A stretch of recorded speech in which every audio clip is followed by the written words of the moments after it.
नमस्कार, मेरा नाम नेहा झा है और आप देख रहे हैं फ्रंटलाइन 24। खबर रोहतास जिला से है। आज विक्रमगंज में हिंदू नववर्ष उत्सव समारोह में भाग लेने प्रदेश के महामहिम राज्यपाल राजेंद्र विश्वनाथ अर्लेकर पहुंचे, जहां पूर्व विधायक राजेश्वर राज ने उनका स्वागत किया। इस दौरान उन्होंने भारतीय सभ्यता संस्कृति का गुणगान किया था।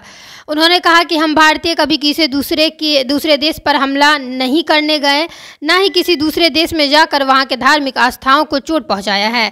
उन्होंने अटल बिहारी वाजपेयी की एक कविता का उदाहरण देते हुए कहा कि हम भारतीय कभी काबुल में जाकर किसी मस्जिद को नहीं तोड़ा है। विवेकानंद भी अगर दुनिया से गए तो शास्त्र के जगह शास्त्र लेकर गए। यही कारण है कि हमारी सभ्यता संस्कृति पूरे विश्व में सर्वोपरि है। दुनिया को जब दिन, तारीख तथा गणना नहीं आता था, तब भारत में पूरा पंचांग कार्य करता था। में आया, चलो आज से हम यहाँ हैप्पी बर्थडे मनाएंगे, विश्व दिन मनाएंगे, ऐसा थोड़ा ही हुआ है। जैसे कि विदेशों के उस नया साल मनाने के समय होता है, उसका कोई साइंटिफिक या वैज्ञानिक कारण नहीं है।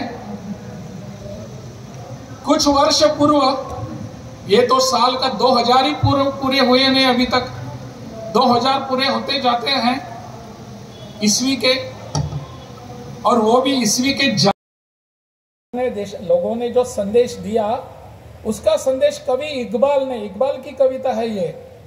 कवि इकबाल ने आगे जाकर कहा है, कोई बतलावे काबुल में जाकर कितने मस्जिद तोड़े। ये अटल जी की कविता है। कोई बतलावे काबुल में जाकर कितने मस्जिद तोड़े, गोपाल राम के नाम पर कभी अत्याचार किए। कभी अत्याचार नहीं किया हमने। विदेशों में जाकर वहां के उनके जो धर्मस्थल है, श्रद्धा स्थल कर स्थान थे, हमने कभी नहीं तोड़े। हमने अपने विचारों का वहां प्रदान किया, उनको प्रतिपादन किया और उससे वो हमारे बन गए। स्वामी विवेकानंद शिकागो में जब जाते हैं तो शस्त्र लेकर नहीं गए थे, वहां उन्होंने शास्त्र लेकर गए थे वो। और जब उनका प्रवचन सुनकर सब लोगों को लगा कि हमको अभी हिंदू धर्म स्वीकार करना चाहिए, हिंदू जाति में जाना चाहिए, हिंदू धर्म को अपनाना चाहिए, तो स्वामी जी ने अत्यंत विनम्रता से कहा, ये हमारी संस्कृति नहीं है, दूसरों को हमारे धर्म में लाने की हमारी संस्कृति नहीं है। आप अपना ही धर्म का जागरण और उसका आचरण ठीक ढंग से कर दो। ये हमारी संस्कृति है। हमने बाहर जाकर कभी अत्याचार तो नहीं किए। इसलिए मुझे लगता है यह जो स्व का जागरण है, यह जागरण हमको पुनः एक बार शुरू करने की आवश्यकता है।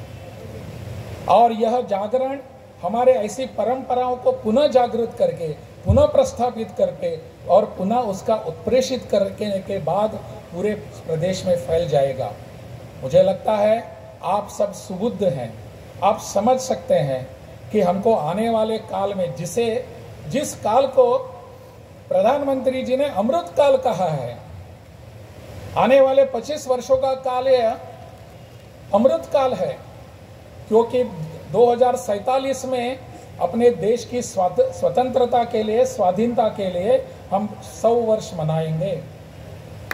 और उस 100 वर्ष के कारण आज से 25 वर्ष हैं। इस 25 वर्षों में हमारा काम क्या रहेगा? भारत माता का गौरव का समय है, विश्व में विश्व गुरु पद स्थापित करने का समय है, और इसी जयघोष को पूरे विश्व में लेकर जाने का प्रारंभ हुआ है। इसलिए हम आज यहाँ इकट्ठे हुए हैं।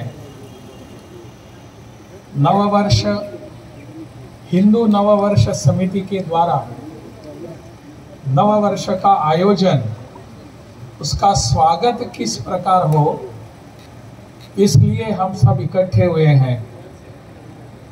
और ऐसे अत्यंत शुभ अवसर पर मंच पर उपस्थित सभी संत श्रेष्ठ, उनके चरणों का स्मरण करके मैं मेरा भाषण शुरुआत करता हूँ। मंच पर अन्य उपस्थित हैं अभी अभी जिनका हमने उद्बोधन सुना वे राष्ट्रीय स्वयंसेवक संघ के वरिष्ठ प्रचारक, मेरे अनेक वर्ष, अगर 30 दिनों का मास किया जाएगा तो उसके महीने बढ़ पूरे वर्ष में उसके दिन बढ़ जाते हैं, उसको कम करेंगे, कभी 28 करेंगे, उसको कब 29 करेंगे। कोई साइंटिफिक रीजन नहीं है।